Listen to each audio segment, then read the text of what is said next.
to my studio. Halloween is around the corner. It's my favorite time of year.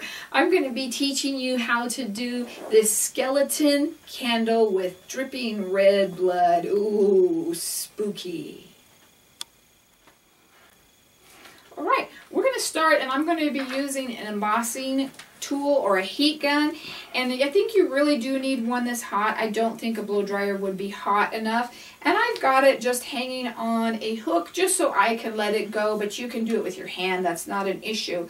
And we're going to start by heating the joint that you actually want to bend, and there is a difference on getting him bendable and melting it till it just kind of falls apart. So we don't want to melt him too much. You'll notice when you do, it just kind of all falls, and you don't want to melt it to that point. So let's start by heating his little joints in his knees, and we're going to go from back to front.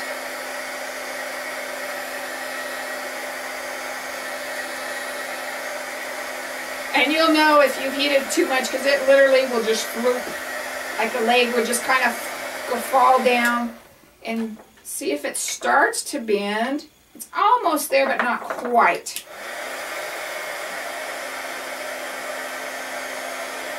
There he is.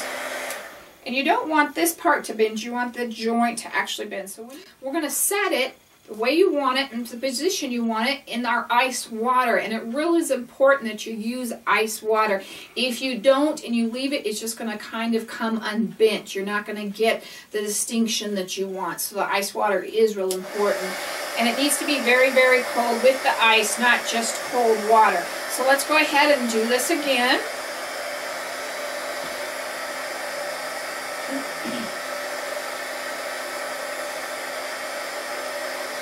Oops, see, I melted him too much. And I wanted to kind of do that so you kind of know when you've melted too much. So what I would do is kind of straighten him back out, dunk him in the water, and then let's start over again because we didn't want that bottom part. We want that knee part. But now you know when you have done it too much. So that's a great example. Probably shouldn't need quite as much this time. Be careful, it is very hot.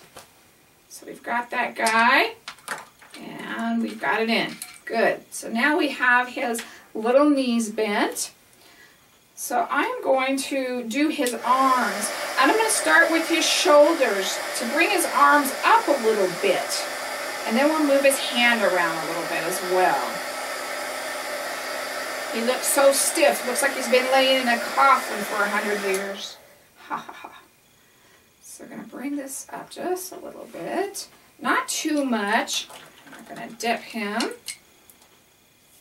I'm going to go ahead and do the same with the other side.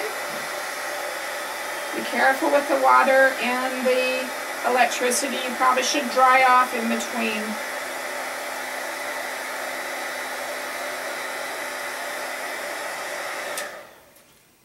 Bring this guy's arm.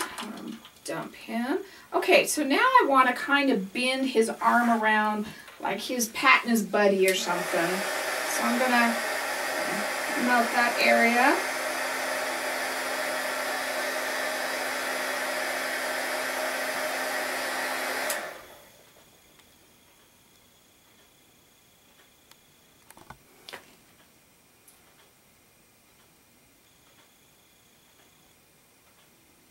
So get him where you want him. And dunk it. You can always go back and do it again. So now I'm going to do the other side.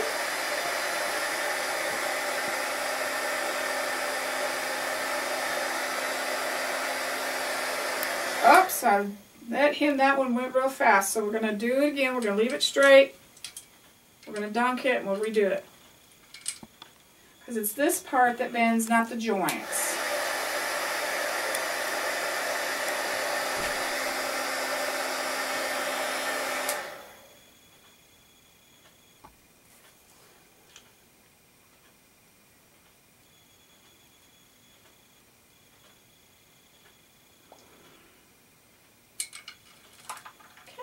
Last thing I'm going to do is I'm going to do his neck. So I'm going to have his head turn a little bit. You really can't get to the front And this is a thicker part, so it's probably going to take a little bit more.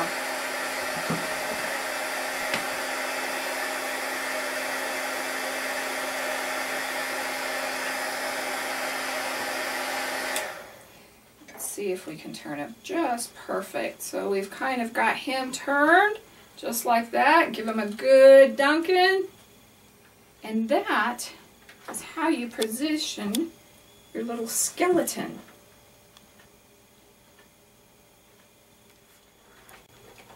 Our little skeleton guys usually come to a 6-pack. They're kind of supposed to be like a little garland, and they hang around, and I found these at Michael's, and they have them at the different craft stores, and I have been able to find them at Dollar Tree in the past, so you can also check there to see if you can find them.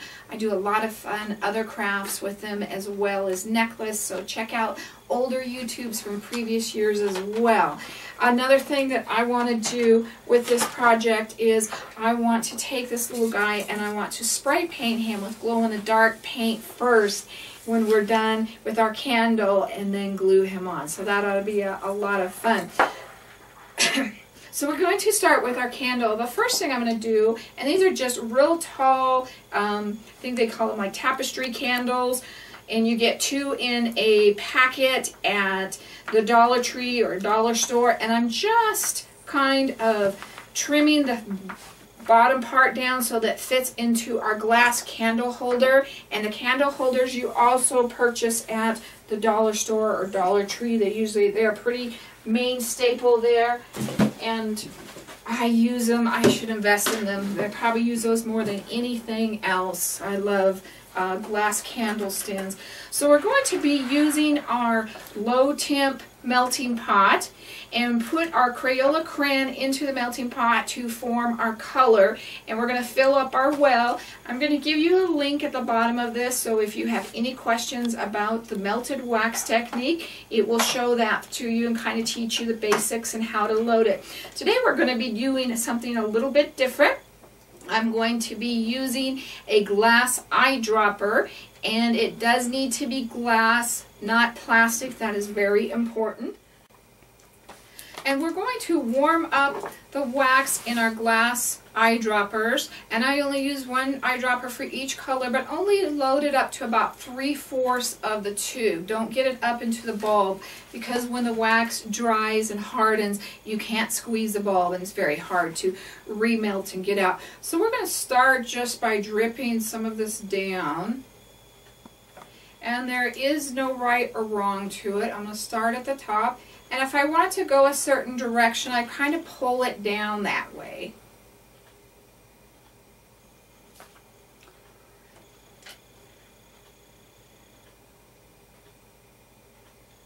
And you can do more or less. And I'm also going to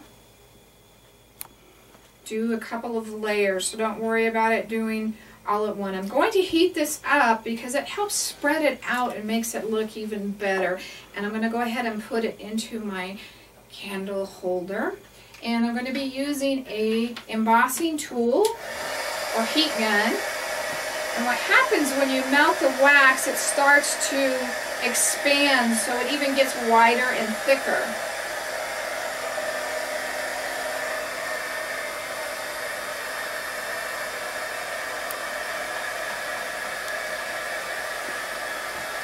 So we're kind of getting a nice thick base.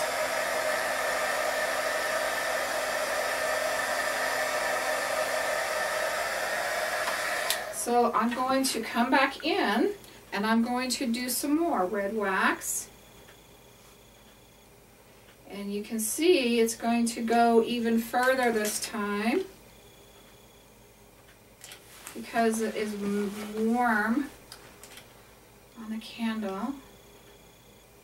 You don't want to cover the whole candle up, but the bottom part, maybe about 3/4 of the way down.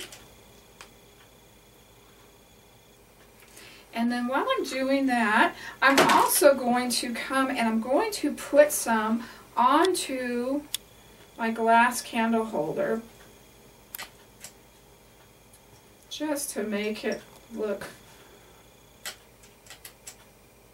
like it belongs and it's been kind of at the same spooky place that the candle has been. Just here and there, doesn't matter. There is no right or wrong on it. And if you want the glass to stay, probably cover it with a 3D dimensional magic, or crystal lacquer, excuse me, and that'll cover up the glass. If you don't put anything over it, after Halloween's over, you can just undo the wax off of it and it'll come right off. So I'm going to put a little bit more.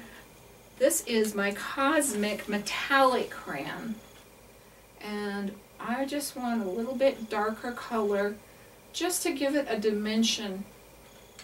Not too much, but just so the red doesn't look solid up on top. The metallic color has the sparkle in it, the shine, just kind of gives it that fun, festive feel.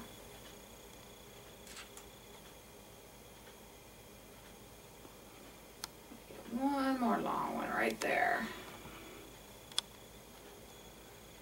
Okay, I'm going to go ahead and put hot glue on the bottom of this to warm it up.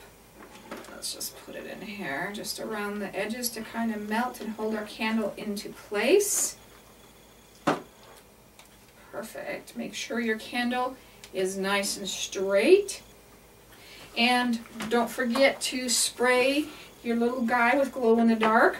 Now, we've already bent him, but what I'm going to do is I'm going to cut off his shin bones.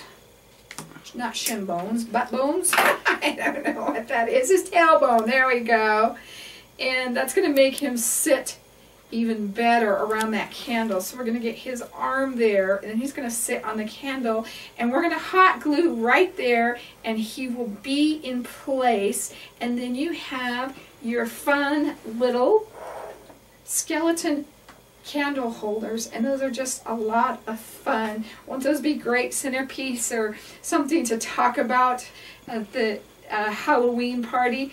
I hope you enjoyed this. I have lots of fun videos coming out, so make sure you check out everything we do. If you have any questions about any of the projects we do, please email me at art@miriamjoy.com, and you can always come over to our website at miriamjoy.com, where we happen to have the products and everything there for you if you need anything like the low temp melting pot. So thank you, and God bless.